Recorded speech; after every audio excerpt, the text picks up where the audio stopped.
guys, and welcome back to my channel. My name is Christina, aka Cici, and today I want to talk to you about my cruise on NCL Joy back in March of this year. I know I already posted 2 blogs about this trip, and I really hope you guys have watched them. If not, please go ahead and do so and let me know what you think. However, I don't think I have touched on any details about my experience on board the NCL Joy, and so here are my thoughts on this trip organized in 7 different categories. Number one, the ship. NCL Joy is one of the Norwegian Cruise Line's 4 Breakaway Plus ships, alongside NCL Escape, NCL Bliss, and NCL Encore. NCL Joy was launched in 2017 and has a capacity of 3,776 passengers, and that is based on double occupancy, meaning if 2 people are in one cabin. For those of you who have been one of the other 3 Breakaway Plus ships, although some venues and amenity will vary, you'll find it easy to navigate around the NCL Joy. As part of the modifications NCL Joy went through during the latest dry dock earlier this year, thermal suites and an expansion of their adults-only Vibe Beach Club were added. There's also a speedway if you want to go try go-karts, which will cost you about $15 per person for 10 laps. Now, a major drawback to this ship to me is the pool size. There is a kids' pool with water slides, and then the main pool, which is not big enough for 20 people, let alone thousands. Also, the adults only Vibe Beach Club does not have a pool, so the main pool was packed at all times, and I didn't even attempt to use it. Number two, the embarkation process. Embarkation for me was very quick and easy. I arrived at the port in pouring rain an hour before my scheduled check-in time, and they still allowed me to check in right away. I was assigned boarding group 16, and at that time I could hear them call group 4, and I thought I would have to wait for a long time, but within 10 minutes my group was called and I was able to board the ship. Now, it did take 4 hours to get into my cabin, but that's mostly a matter of where your cabin is located. Each ship has its own order in which cabins are cleaned, so it's hard to estimate how long it will take ahead of time. One minor issue that I have was with the suitcases, which in the past have been left next to my door, where this time they were scattered all over the hallway in no particular order, not even next to each other, but about 15 feet apart. Obviously, that caused a bit of confusion and mayhem with all the passengers trying to find their luggage and then try to pass each other in the hallway going in both directions. Number three, the service and cleanliness. Now, the service on this ship was absolutely amazing. And I was impressed by the professionalism, patience, and the great attitude of pretty much everyone I came in contact with.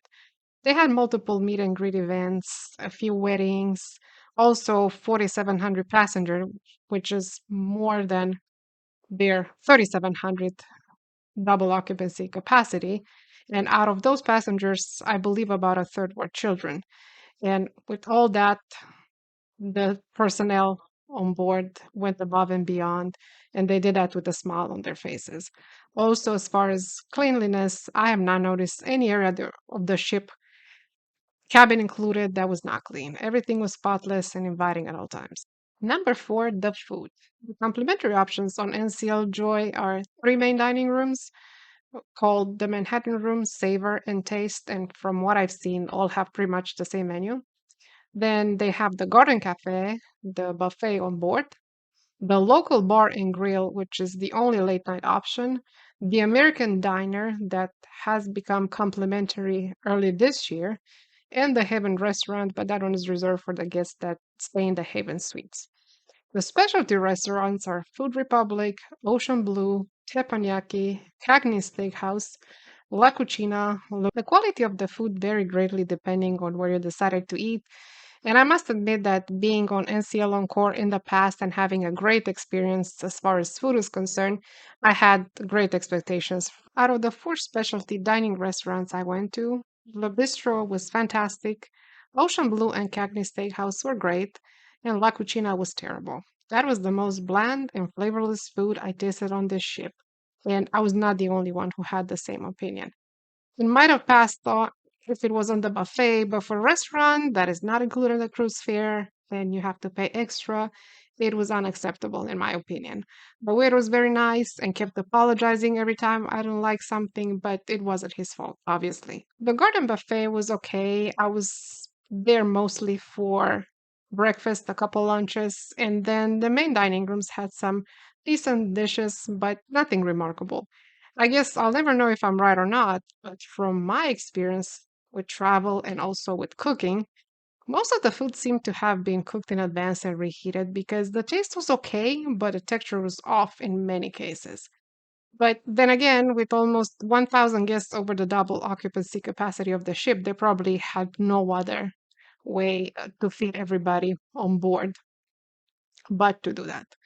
I also tried the local bar and grill one night, and I ordered a Cuban sandwich and some fries and some pretzel bites.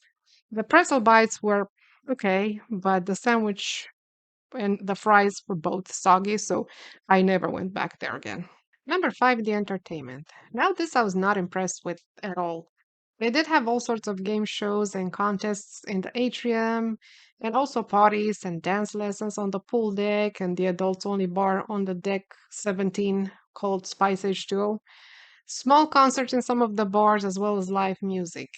However, in the theater, there's only one show playing, and that was played three times in an entire week, twice on one night and once another night. Great performance, and I appreciate their talent and effort, but NCL should have more than one show for almost 5,000 people in a week. Number six, the ports.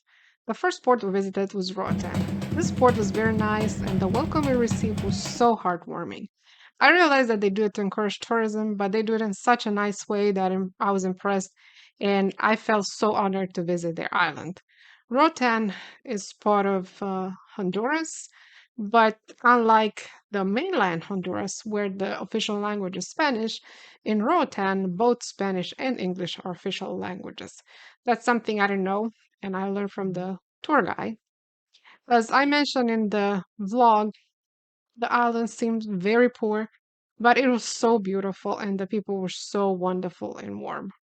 The second port we visited was Harvest Cay. Harvest Cay is the Norwegian Cruise Line's private island in Belize, and it's pretty much a resort. From here, you can take some excursions towards other parts of Belize, but I can't honestly say I visited Belize because all I saw were some course on a boat tour I had booked. The island is nice and fairly large and has a lot of amenities, but unfortunately, none of them are included in the price of your cruise.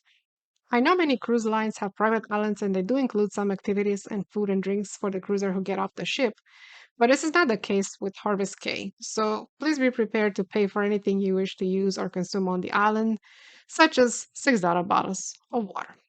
The third port we visited was Costa Maya, which is another nice port with amenities, many resorts with MB. Also, there are many excursions you can take to historic Mayan sites, which I did and I enjoyed visiting one of them.